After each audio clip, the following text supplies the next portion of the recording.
Hello and welcome back to this course. In the previous session, we have discussed the overview of C programming language. Now, in this session, we are going to discuss the basics of C language. Communicating with the computer involves speaking the language the computer understands, which immediately rule out English as the language of communicating with computer. However, there is a close analogy between learning English language and learning C language. Now, the classical method of learning English is to first learn the alphabets, then learn to combine these alphabets to form words, which in turn are combined to form the sentences, and sentences are combined to form paragraphs. Learning C is similar and easier. Instead of straight away learning how to write program, we must first know what alphabet, numbers and special symbols are used in C. Then how using them constant variables and keywords are constructed. And finally, how are these combined to form an instruction? Group of instructions could be combined later on to form a programs. There are four important aspects of any language, that is the way it stores the data, the way it operates upon the data, how it accomplishes input and output, and how it lets you control the sequence of execution. Now let's talk about the C character set.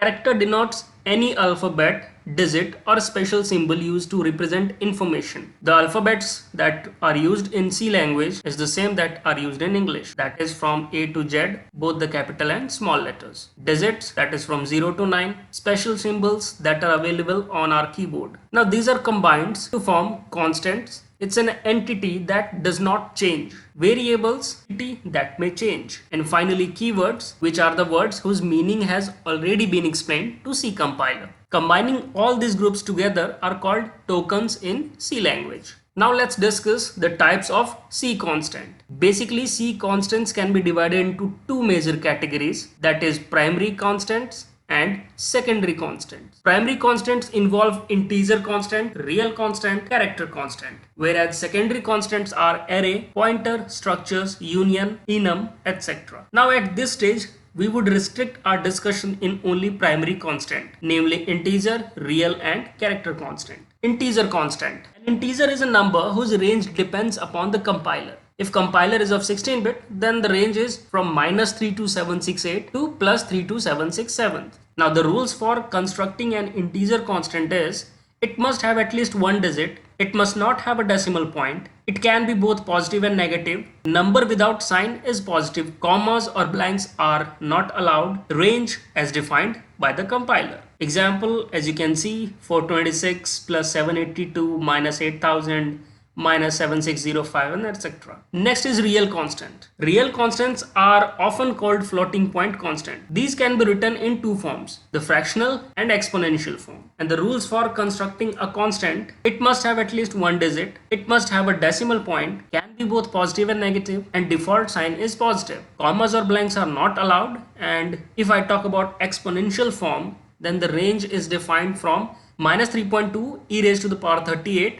to +3.4 e raised to power 38. As an example, we can see +3 to 5.34, 426.0, -32.76, -48.5792. These are the fractional form representation. If I'm talking about exponential, then examples can be +3.2 e raised to the power -5, 4.e raised to the power 8, -0.2 e raised to the power 3, -3.2 e raised to the power -5. And the last one is character constant. Now a character constant is single alphabet, single digit or special symbol enclosed within a single inverted commas. Now inverted commas must be pointed to left for valid character constant. Maximum length of a character constant can be one character. Now as an example, you can see A enclosed with single inverted commas. Similarly, L, 5 and equal to sign. Next is variables. Now variables are the entity that may vary during program execution. This is the name given to location on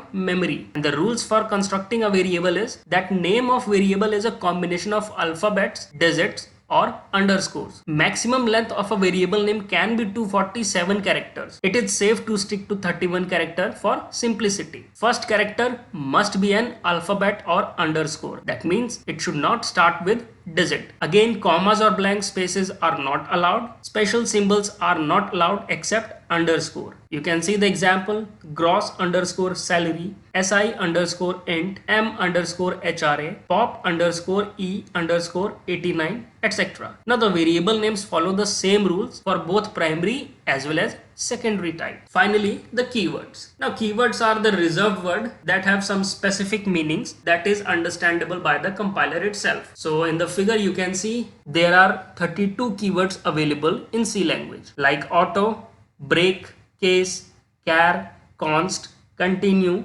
default, do, double, else, enum, extern, float, for, goto, if, int, long, register, return, short, signed, size of, static, struct, switch, type def, union, unsigned, void, volatile, while. So that's all for this session. In the next session we are going to write our first C code. See you in the next session. Thank you.